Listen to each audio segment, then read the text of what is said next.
விட்டா நம்ம குறை தீரும்.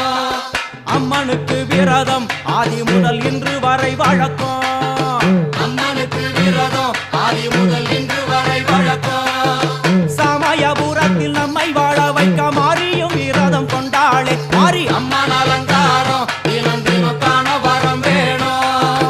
அம்மன் அலங்காரம் கண்டு விட்டா நம்ம குறை தீரும்.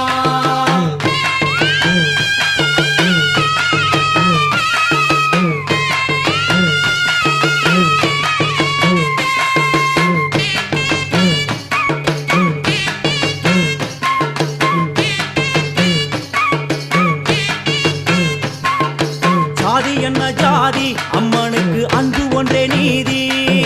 ஜாதி என்ன ஜாதி அம்மனுக்கு அன்பு ஒன்றே நீதி. பெரிய பாளையத்தில் வந்து பார்